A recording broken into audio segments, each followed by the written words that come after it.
Mesdames et messieurs, bonsoir. On se retrouve dans cette nouvelle édition de 22 heures. Voici les titres de ce soir. Lancement de la phase pilote du projet Déclic du MENFOP.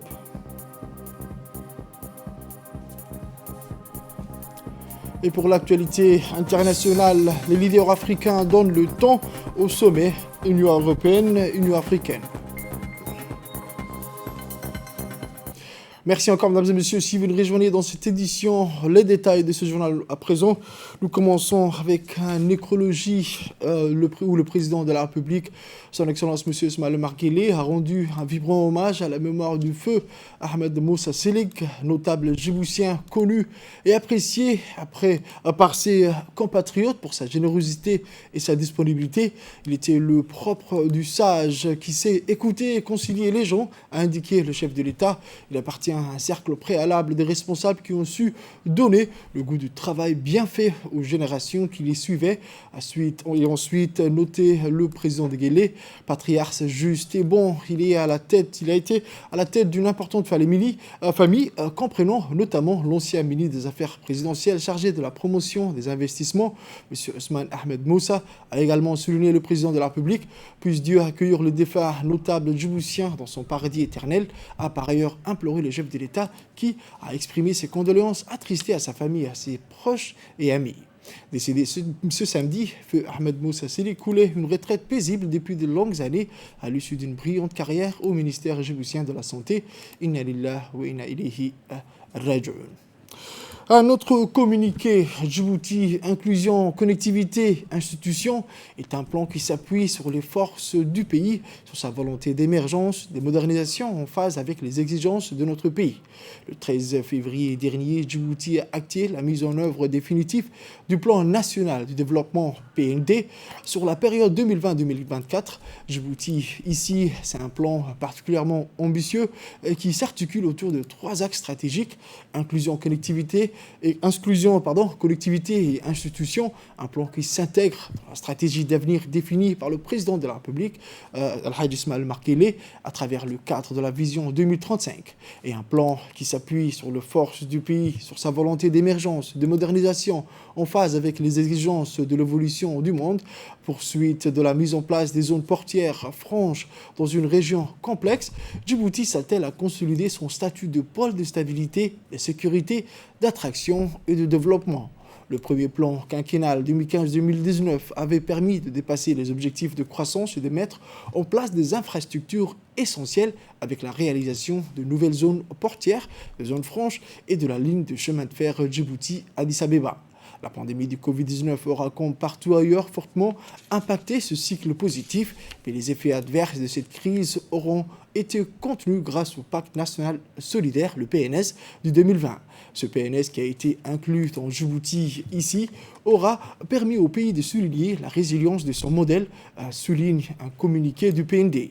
Le lancement de Djibouti ici symbolise la volonté du pays de reprendre sa marche en avant tout en adressant les défis structurels auxquels la nation doit faire face en termes d'inclusivité sociale, d'infrastructures, de développement durable et de gouvernance. Djibouti ICI met l'accent sur 3 axes indépendants et prioritaires. Le premier axe, inclusion, vise à adopter un modèle inclusif et assurer une meilleure répartition des fruits de la croissance.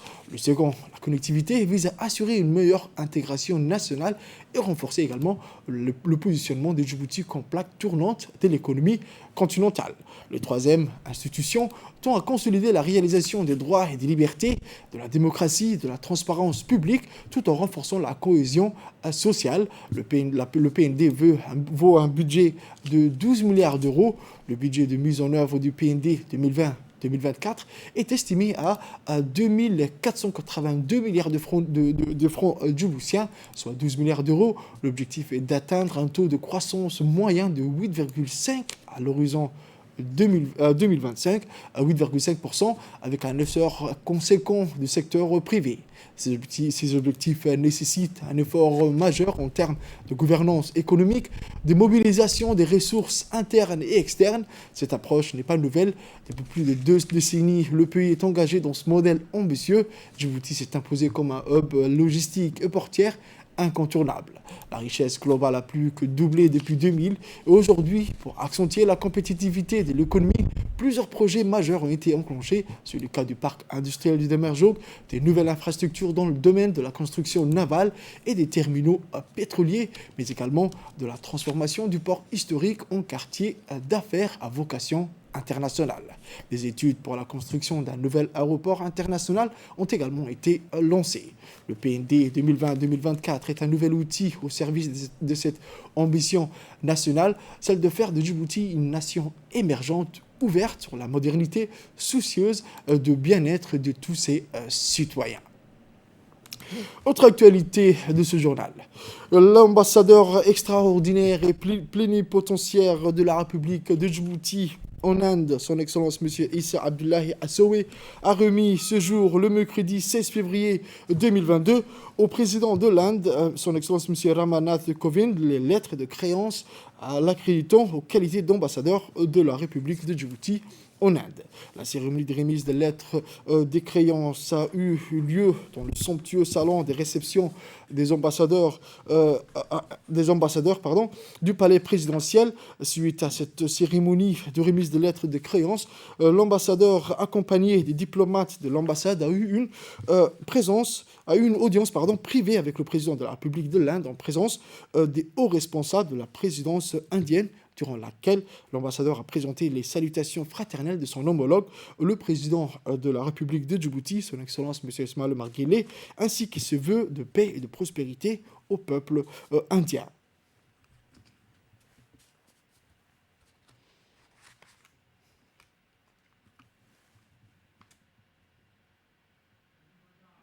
Le secrétaire général du MENFOP, M. Mohamed Abdallah Mayoub, et le représentant de l'Organisation internationale de la francophonie auprès de l'Union africaine, Mme Zahra Kamil, ont parrainé la cérémonie de lancement de la phase pilote du projet Déclic, Formez-vous au numérique, qui s'est déroulé au lycée technique de Gaborone. Plus d'une vingtaine de cursus de formation professionnelle sont proposés à cet effet dans des métiers porteurs comme la création numérique, la conception et le développement de solutions digitales, interfaces utilisateurs, communication et marketing, etc. Ces formations certifiantes sont dispensées en français par 12 partenaires sélectionnés à la suite d'un processus rigoureux. Durant cette phase pilote, 1300 jeunes francophones seront formés puis accompagnés dans leur insertion professionnelle en lien avec des acteurs publics locaux. Les appels à la candidature et formation en cours sont publiés sur les sites de l'OIF. La transformation numérique de sociétés accélérée par la pandémie du Covid-19 offre de nouvelles opportunités pour relever le défi de l'emploi des jeunes.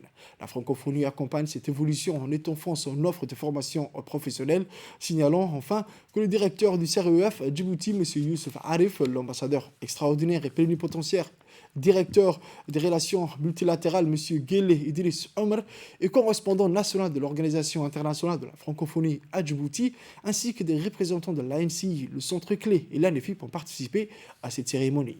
Recherche d'emploi, le but est en fait de leur donner une deuxième chance pour leur insertion professionnelle. Alors le public ciblé était de jeunes ayant une formation académique sur le plan informatique. Alors ils étaient nombreux, on a essayé de faire une sélection. Au total, 50 élèves ont été retenus.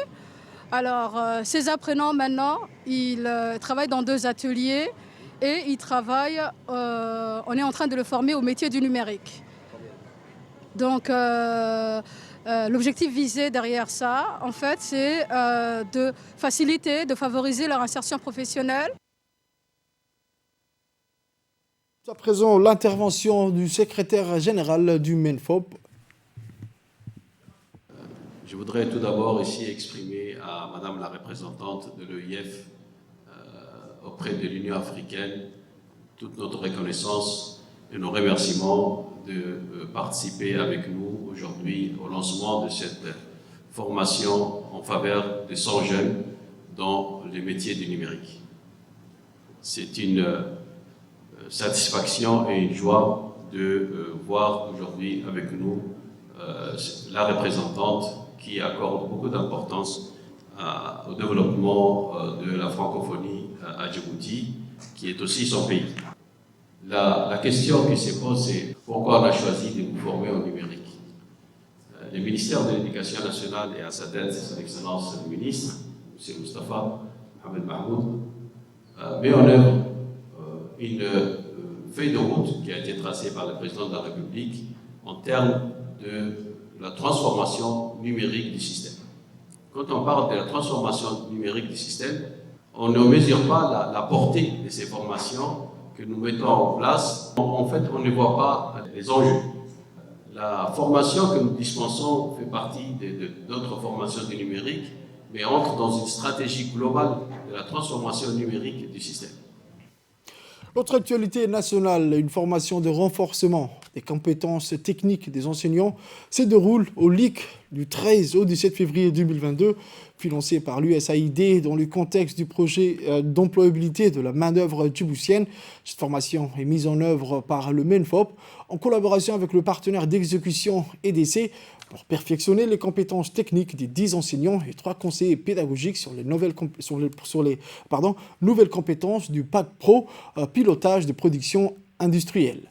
Corollaire aux nouvelles compétences validées par les professionnels du métier en février 2020, l'objectif de la formation est de consolider les compétences des enseignants au niveau de la conception, la réalisation et la maintenance des systèmes automatisés. En particulier, la formation vise à un renforcement des compétences sur la programmation, le câblage et la maintenance des systèmes automatisés industriels, sur la supervision de l'inspection électromécanique Dr Nasser Youssouf Mahmoud, expert en optimisation industrielle de la société Mantech Solutions Sarl, et l'ingénieur en automatisme et supervision M. Abdullahi Adahel Ghedi ont mis en œuvre la formation des enseignants. Présents, très sérieux. Eh bien, ils ont montré une persévérance durant leur semaine de travail. Je les remercie surtout. Je remercie également tous les intervenants qui ont fait que ce projet de formation et de montage d'une filière de formation en bac pro de pilotage des processus industriels. Et donc, je remercie l'inspecteur de la filière, M. Ziad, qui nous a bien épaulés. Je remercie également les partenaires de ce projet, l'EDC. Et donc, je suis très content de la transmission du savoir qui a eu lieu. Aujourd'hui, la programmation des automates industriels est un domaine dont beaucoup de Djiboutiens n'ont pas la main.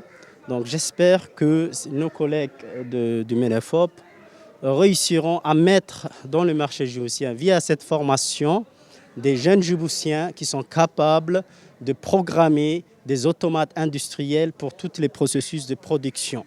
Donc, comme le pays est en train de s'industrialiser, donc il est très important d'avoir une main-d'œuvre capable de relever le défi de la programmation des automates industriels. C'est au centre du leadership et de l'entrepreneuriat que ce samedi 19 février 2022 s'est tenu un important atelier d'échange sur la gestion fiscale et comptable des entreprises. Le club des jeunes entrepreneurs de Djibouti, qui est à l'initiative de cet événement, avait pour objectif d'informer les PME sur les obligations fiscales et comptables qui découlent de la nouvelle loi de finances 2022 en présence des différentes parties prenantes.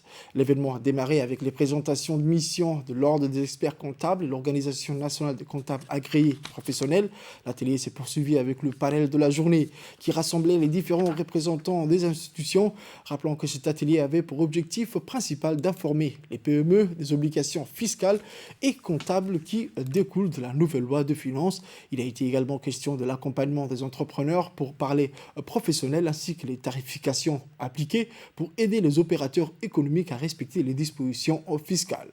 L'atelier s'est clôturé par une séance d'échange entre les parties prenantes ainsi que les PME présentes. Aussi, les participants n'ont pas manqué de remercier le Centre Clé et le CJED pour l'organisation de cet événement, tout en soulignant l'importance de ce genre d'exercice qui doit être renouvelé et qui est important pour la compréhension des dispositions fiscales qui sont édictées chaque année, mais également qui favorisent le rapprochement et le dialogue entre l'administration fiscale et les acteurs économiques. À présent, je vous amène au nord où le CDC de Tadjoura ouvre ses portes à l'érudit et homme de culture Hadj Ahmed Gaba dans le cadre de la célébration de la Semaine nationale des artistes des langues et des langues maternelles. La sous-direction du MJC de la région de Tadjoura a organisé une journée de la littérature en langue maternelle autour des œuvres du Hajj Ahmed Gaba. En effet, un accueil chaleureux a été réservé en l'honneur de M. Ahmed Gaba, qui a été accueilli par le sous-directeur de la région et le directeur du CDC avec les chants et danses traditionnelles. Une journée riche en couleurs et en actions d'intérêt communautaire. Un jeudi au CDC marqué par les activités de nettoyage de la ville par les jeunes et les bénévoles. D'autre part, l'événement a vu la participation des autorités locales, à savoir le vice-président du conseil régional, M. Abdo Omar, les différents services déconcentrés ainsi que les acteurs de la société civile. Un engagement en symbiose avec comme point focal le centre de développement communautaire qui a acquis sous la houlette de la ministre de la Jeunesse et de la Culture son rôle et son essence. Cependant, avant de commencer la conférence sur la richesse de la langue afar, les autorités locales ainsi que les participants ont visité les œuvres de Ahmed Gaba exposées sur l'esplanade du CDC. Le sous-directeur a ouvert la séance, remerciant les autorités locales ainsi que les participants de tous bords pour leur présence, puis a mis l'accent sur l'importance et l'objectif de la conférence tout en rappelant que le ministère de la Jeunesse et de la Culture célèbre partout dans le pays la Semaine nationale de l'artiste et de la langue maternelle à travers diverses activités. Le vice-président du conseil régional a quant à lui remercié les organisateurs de l'événement et a rappelé l'importance de la lecture et surtout a exhorté les jeunes de bien garder leur culture qui est le symbole de leur identité. Toujours à Tadjoura, où la banque Salam a tenu un atelier au sein du conseil régional de Tadjoura, un atelier qui a été organisé par la banque islamique pour des raisons thématiques avec sa clientèle de Tadjoura en présence des autorités locales. Le préfet Hassan Dabelé et le président Omar Hussein, le président du conseil régional, et les représentants des Salam Bank, ainsi que plusieurs responsables des services déconcentrés et plusieurs autres représentants de la société civile. Cette rencontre fut l'occasion de sensibiliser la clientèle de Tadjoura à utiliser la nouvelle application Wafi, un portefeuille électronique qui permet d'envoyer et recevoir de l'argent partout dans le monde. Vous pouvez désormais payer votre facture IDD et ONEAD et faire vos achats à Djibouti-Ville et dans les 5 régions.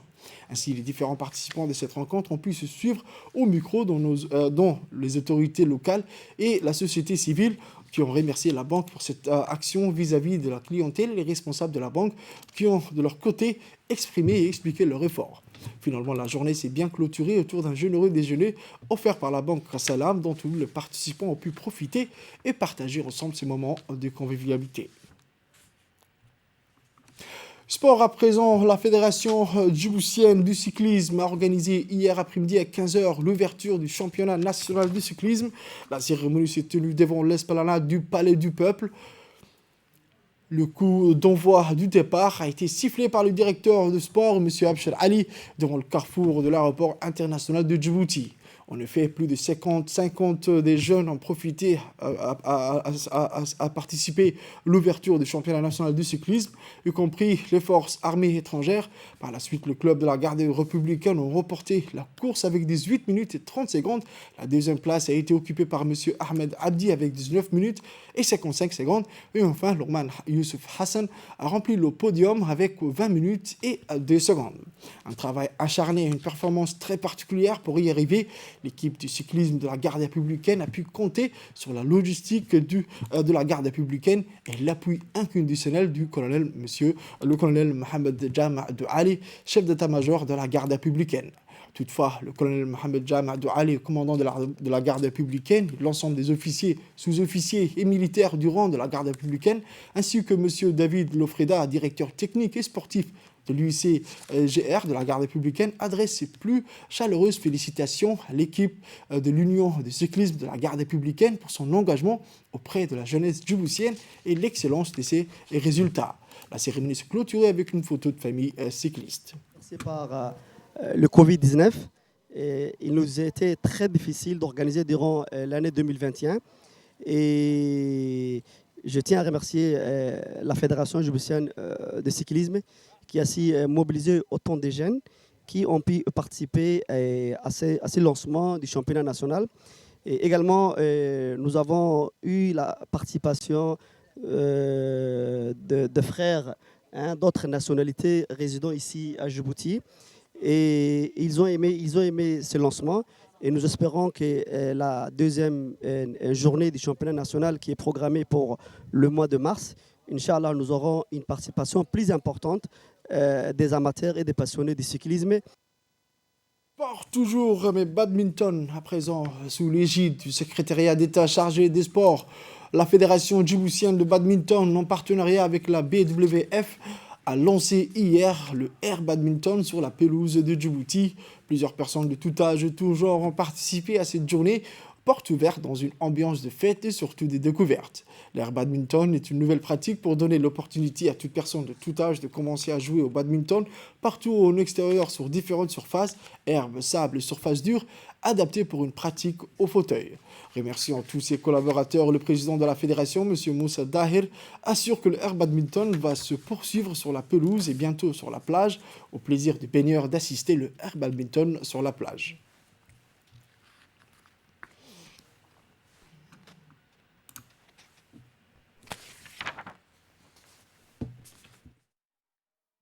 Ici pour le camp d'entraînement organisé par la Fédération djiboutienne de badminton. Nous voulions profiter de cette semaine de vacances pour permettre aux jeunes joueurs de badminton de pratiquer ce sport. Il est vrai que c'est un sport qui est encore nouveau à Djibouti, mais de plus en plus de jeunes viennent nous solliciter pour pratiquer ce sport. Et on a profité de cette semaine de libre pour les entraîner sur tous les mouvements, pour faire à la perfection en fait et maîtriser tous les coups et pouvoir aussi les mettre dans une situation de match comme vous voyez ici. C'est le fait de pouvoir jouer régulièrement qui améliore les capacités des joueurs. Et donc avec la fédération auquel je fais partie, on met beaucoup de moyens et d'efforts pour que les jeunes puissent élever leur niveau et qu'ils puissent participer prochainement au championnat de badminton africain et nationaux même. Poursuivons toujours avec les actualités nationales. C'est dans le cadre de la montée en puissance de la Marine nationale et de l'armée de l'air que le commandement militaire a entrepris une campagne de recrutement ciblée en faveur des jeunes techniciens. Les profils recherchés pour ce recrutement sont des pilotes, des contrôleurs de la circulation aérienne pour l'armée de l'air, des électrotechniciens, des électromécaniciens et des spécialistes de la mécanique générale pour la Marine nationale. Les diplômes visés sont les bacheliers de la série scientifique et des détenteurs de licence suite à la réception de nouveaux navires de la Marine nationale et d'un nouveau avion de transport de troupes pour l'armée de l'air. Il s'avérait nécessaire de procéder à un recrutement ciblé. À cet effet, et pour une large diffusion de la candidature, les antennes de l'RTD, le journal La Nation et les réseaux sociaux ont été sollicités. Suite à l'annonce du recrutement, les jeunes Djiboutiens, hommes et femmes, n'ont pas manqué à répondre à l'appel. Ainsi, c'est une foule de jeunes patriotes qui s'agglutinent chaque matin dès 6 h devant l'entrée sud du camp Cheikh Ousmane. Pour une meilleure coordination, une commission a été désignée pour mener à bien ce recrutement. Comme il est de coutume, cette commission se réunit chaque jour pour un briefing matinal. Afin de mieux cibler la population recherchée, la commission se base sur le principe de l'équité et de la transparence. Pour cela, plusieurs ateliers ont été organisés. À l'arrivée, les candidats sont accueillis par les membres de la commission. Après identification de la personne par la sécurité militaire des FAD sur présentation de sa carte d'identité nationale, le candidat se présente devant le premier atelier qui est la présentation de son dossier de candidature à la commission. À ce stade, une équipe constituée de l'armée de l'air et de la marine nationale décortique scrupuleusement les 10 dossiers et vérifie le contenu par rapport aux critères de sélection établis. Par conséquent, seuls les candidats qui remplissent les conditions requises seront sélectionnés. Il est rappelé que ce recrutement se poursuivra jusqu'au 24 février 2022. Fait divers de ce journal, toujours dans le cadre de la lutte contre l'immigration clandestine. Je vous emmène à Dikil où une opération de ratissage de clandestins dans le quartier de la ville de Dikil a été effectuée hier matin par les militaires de l'armée ériadée de Dikil et les éléments de la police nationale de la ville de l'Unité. Il a été noté que la ville de Dikil est la première étape d'un long périple de ces clandestins vers l'Eldorado du pays du Golfe.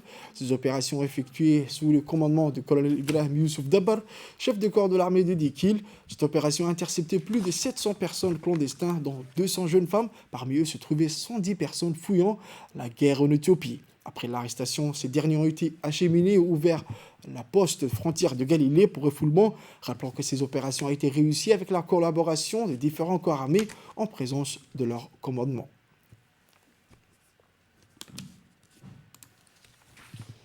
Voici un extrait à présent des propos de colonel Ibrahim Youssouf Dabar, chef de corps de l'armée de Dikil. On écoute. Le cadre de la lutte contre l'immigration clandestine, aujourd'hui, la date du 16 février 2022, le régiment Riadé a mené une opération de ratissage dans la ville de Dikil, plus précisément dans les quartiers TP. Les militaires du régiment ont arrêté 700 clandestins, dont 200 femmes. Parmi eux se trouvent 110 clandestins d'origine tigréenne qui ont fui les combats en Éthiopie. Ces 110 clandestins ont été séparés des autres clandestins afin de protéger leur intégrité physique et sont actuellement hébergés au centre d'instruction de Saïd Gaban, centre d'instruction du régiment. Il est à rappeler aussi qu'il y a 10 jours exactement, nous avons aussi mené la même opération et les éléments du régiment ont arrêté 650 clandestins. Donc nous lançons un appel aux organismes et aux ONG concernés de prendre en compte les besoins de ces clandestins, de ces personnes, tout ce qui concerne nourriture, couverture et hébergement. J'insiste aussi sur le fait que la population vivant dans les quartiers de TP doit prendre ses dispositions pour ne pas accueillir ce clandestin. Parce qu'il y va de leur sécurité. Je demande à ces personnes, à la population qui vit dans les quartiers du TP ou dans d'autres quartiers de la ville de Dikil, de signaler le plus rapidement possible tout intrus, tout clandestin qui rentre dans la ville, afin qu'il ne soit trop tard et qu'on puisse, la police, la gendarmerie ou les éléments du RIAD puissent intervenir dans le meilleur délai et ainsi protéger la sécurité globale de la ville de Dikil. Je vous le disais dans les titres, pour les actualités internationales, les dirigeants européens et africains ont entamé jeudi la réécriture de leur partenariat à l'ouverture du 6e sommet entre les deux parties à Bruxelles. Mot de fin d'Emmanuel Macron après avoir énuméré les nombreux défis auxquels le continent africain est confronté, faire de ces retrouvailles une réussite 5 ans après Abidjan. Le temps a été donné dès le départ par les leaders africains, aller au-delà des formulations théoriques et revoir les mécanismes qui ont jusqu'ici montré leurs limites. Et alors, même qui s'est félicité du désir conjoint des deux instances régionales à partir sur de nouvelles bases, le président de la Commission de l'Union africaine, M. Moussa Faki Mahamat, a affirmé le droit des pays africains à se choisir des partenaires où qu'ils se trouvent. L'Afrique développe une diversité de partenariats qui n'a pas la même histoire, ni la même ampleur que celle de notre partenariat avec l'Europe. Ces nouveaux partenariats ne sont pas moins pertinents et avantageux pour l'Afrique et de ce point de vue sont dignes de respecter et de prise en compte, a déclaré Moussa Faki Mahamat, le président de la Commission de l'Union africaine. Autre point susceptible de rendre les discussions tendues ce vendredi au Conseil européen, le débat sur les combustibles fossiles. L'Europe pousse pour un amendement des fossiles au profit des sources d'énergie plus propres. À son arrivée au sommet de Bruxelles ce jeudi, le président sénégalais et président en exercice de l'Union africaine, M. Macky Sall, a déclaré qu'il y avait encore des divergences sur le financement des énergies fossiles. C'est la fin de cette édition, mesdames et messieurs. Merci à vous de l'avoir suivi et restez avec nous pour la suite du programme.